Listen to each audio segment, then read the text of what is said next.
Hey everyone, Brian Bogner and Greg Towner here. And of course, it is time for the 20-minute market breakdown. And this is a special episode coming here on the end of the year because we're going to be breaking down some observations from 22 and then really looking forward to the next year and giving you some good nuggets and information about that. But as always, we like to start with just a few personal things here, Greg. I know it's holiday season. We just got over Thanksgiving. We're smack dab in Christmas now. How's it been going?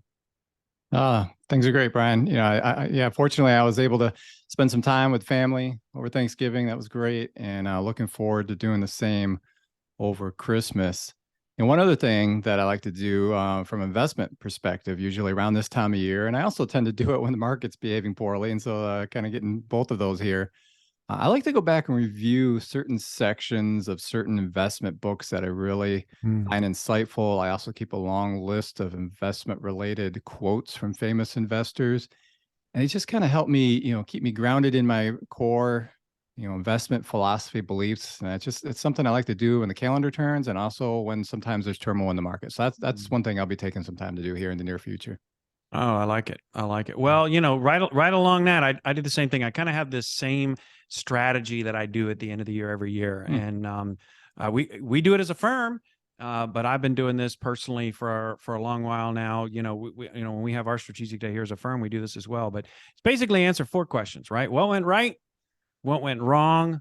What do I want to be doing more of? And what do I want to be doing less of? And really identifying just very simple way. We can set goals and do all kinds of stuff and come up with things and things like that. And it's good to do that. But I'm always just trying to figure out, all right, what am I doing that's working and what am I doing that's not working? And let's really take a hard look at that year. So, look, end of year, that's what we do. And that's what we're doing on this call as well, right? Yeah. We're going to be, this is kind of like our outlook call here that we're going to be talking through. And so how we're going to structure this is we're going to take a couple minutes. We're going to review 2022, give you some of our thoughts there. Of course, if you've been listening, you know exactly what we've been thinking, but we're going to give a few thoughts there. Then we're going to talk about next year, and we're going to break it down into three sections. We're going to talk about the risks that we see for next year. We're going to talk about the positives, and we're also going to give you just some ideas and things to do and really be considering about your portfolio and your investments. So let's go ahead and get started. Greg, talk to us about 22. What are what are some now? There's only 20 minutes here, so I know. But what were some of your thoughts on this last year? Yeah, I'll keep the review section brief because everybody already had to live through it, right? So, but I mean, obviously, some of the big things were the war. Or back early this year when Russia invaded Ukraine. Of course, that's continued throughout the year, unfortunately. The election and the lead up to the midterm election. Of course, everybody was talking about that for better or worse. But really, the big thing from an investment standpoint all year has been inflation and the Fed and inflation and how they tie together and so forth. Right. And that also had a big impact on the old stock and bond Right. portfolio mix, The right? I six, mean, the it was a sixty rare forty, year. yeah, the 60/40, bulletproof portfolio, right? Yeah, exactly. Well, it wasn't bulletproof this year. Normally when stocks do poorly, bonds do okay to kind of help offset some of that. But it was, arguably the worst year in history for bond Right. performance. So the combo just didn't do well for this year for sure. Yeah. Yeah. Well, look, we even before, I think if we looked at some of, our call last year around this Mhm. time, I remember us saying, look, the game is Yeah. changing. The game has changed. And we saw that it happened in 2022. The game changed. What had worked 10 years prior stopped working. Not only did it stop working, it went down hard Yeah. fast. And a lot of the unfavored things that weren't doing so well or just nobody had any interest in held up much better this past year. So Yeah. let's talk about 23. This next year as we look at what are some of the risks that you see on the horizon? Yeah, I mean, we're always monitoring risks. I mean, sometimes certainly things come out of nowhere. I mean, that's the type of things that you can't predict, COVID or a war or something like that. But as far as the things that we're monitoring, there's no question. By far, the biggest is the Fed, and their path with inflation, right?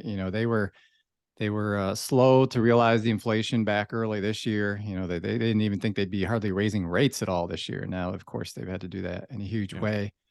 So, I mean, a big risk is they're going to either raise too high and or keep them high too long and get it, overcorrect on the other end. So I think that's a big risk. And it's not just them. It's other central banks. The European Central Bank is even more hawkish, arguably. And so if they do all that, you certainly could see a recession. And the market, to some extent, is already predicting that. I mean, if we look at the investment, yield curve, the interest rate yield curve, short-term interest rates are higher than longer term. That kind of looks as a negative there. That's recessionary. Yeah. I know we've talked a lot about the job market, how incredibly strong it's been here in recent years, the last couple of years. And that's a great thing for everybody that has jobs and so forth. But it's a risk, because if it stays strong, the Fed's probably going to keep raising rates. Conversely, if the job market weakens a lot, then that might, push into recession. So unfortunately, it's a little bit of a lose-lose potentially with the job market. At least that's the way I'm seeing it right now. Yeah, but sometimes, just like if we think, well, if A and B happen, then C is likely to happen, Yeah. right? And how many times A and B will happen, and we're like, well, then this will be the logical outcome, and Right. it's the farthest thing from it. Okay, so to me, I think the job market will be the most probably important thing to watch there for that. And honestly, I don't think the Fed's going to get this right. I think they totally got it wrong. Yeah. On the inflationary side, and now, or excuse me, on the on the beginning of this cycle. And I don't think they are going to get it right. Now, how it all plays out and shakes out, of course, we don't know. We don't actually predict here, but those are the things that we're definitely looking at, and those are the risks. The Fed and this job market here is what we are watching mostly here. We don't watch the headlines, we don't watch the news, we're not watching all the noise that's out there. Got to take a step back, look under the hood there, and see what's really driving this stuff, and that's what we believe it is. All right, enough of the bad stuff. Let's talk about the positives from 23. I think there's surprisingly quite a few positives that can be easily ignored in all the noise. I mean, the consumer and corporate balance sheets are on average quite strong. I mean, of course, not all companies have strong balance sheets. There's a lot of them that don't. Of course, there's certainly plenty of consumers struggling with inflation and so forth. But on average, if you look at, the numbers now compared to going into other potential recessionary periods, things are quite strong. I mean, the bank's balance sheets, importantly, are, really, really strong right now. If you go back to the great financial crisis, obviously that was, ground zero for problems in that world. So we're happy about that. Inflation actually is coming down. Now, the rate of inflation, that doesn't mean deflation, where prices are coming down and everybody's still suffering with the high prices. Right. But the rate of inflation is coming down. The Fed's starting to see that. A lot of the secondary indicators that go into inflation, housing and so forth, will help even more as we turn the calendar here. So that is most definitely going to be a positive, at least to start the year. And then what's one thing that we talk a lot about? Behavior, sentiment right now, to me, is a contrarian positive. There's a lot of negative. I know we've looked at a lot of the market strategists out there with all their negative views, investors' negative views, economists are looking for recession. So sometimes when everybody's looking one way, maybe it's a good idea to look the other a little bit. And then kind of bringing it back to, investment side of things, this is something that we've talked about. We think that, investing fundamentals matter again. Right. In that period of high liquidity, everything got pushed higher. Large companies, small, public, private, whatever, throw a dart, it's going up.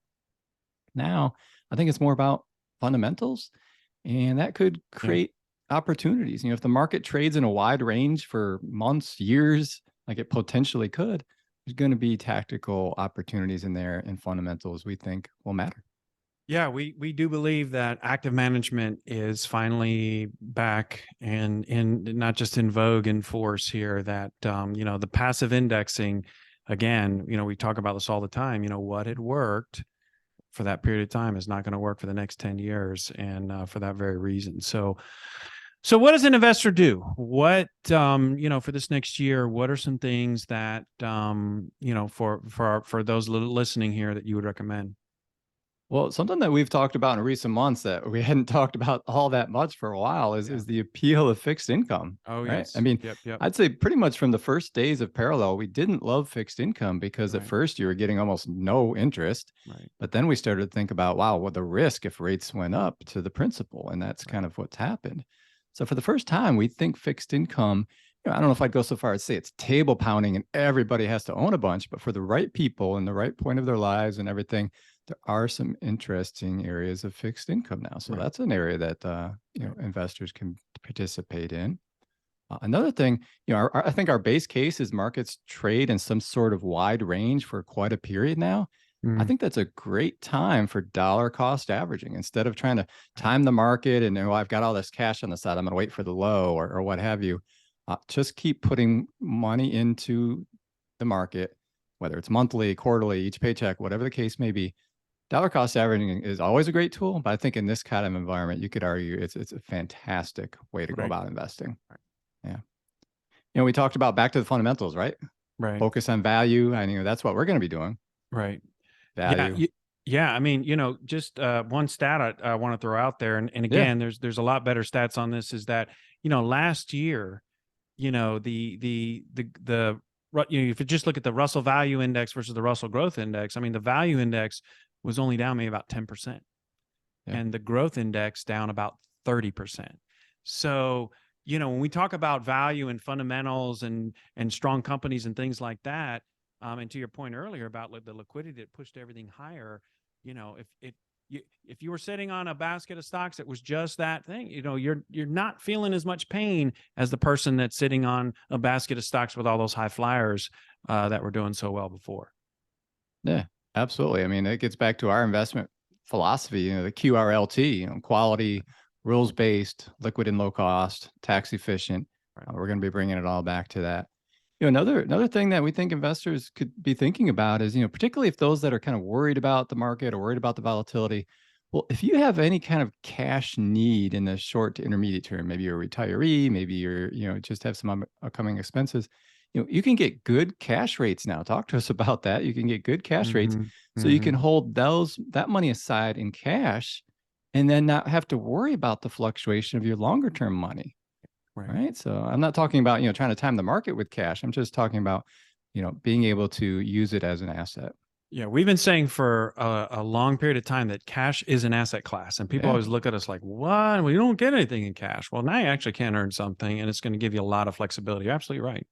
Yeah. And I mean, if we talk about what to do, I mean, this is, evergreen time for us for this one. Avoid the noise, right? I mean, this is something you could put on every list that we'll ever talk about. Yeah. But of course, very important during, stressful periods for the market. I mean, we strongly believe that emotions for longer term are your greatest obstacle to financial success: fear, greed, etc. And every outlook that every major bank, and I'm already, I get some texts and emails from clients, things like, "Oh, have you read this? Look at this, look at that." Everything just about right now looking at next year is negative and bearish. Okay. Yeah. And 9 times out of 10, whatever, and I don't know what next year is going to bring. Okay. That's just a reality.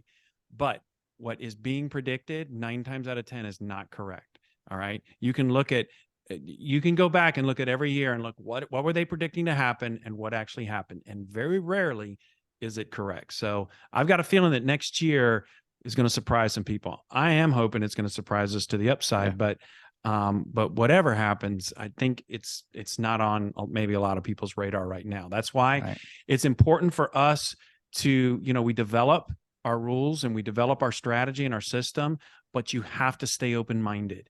And you have to adapt because things are changing all the time. So even in a rules-based type system like that we implement here, we still are adapting, and we're still always looking to see what is the market telling us, giving us, showing us, what's strong, what's weak, what does this mean, and we're breaking it down each and every day for you. So on that note, we'll go ahead and end this. And I just want to wish you all a very Merry Christmas, Happy Holidays, Happy New Year to you. And thanks so much for listening. And we will talk again in next year, 2023. Thanks so much.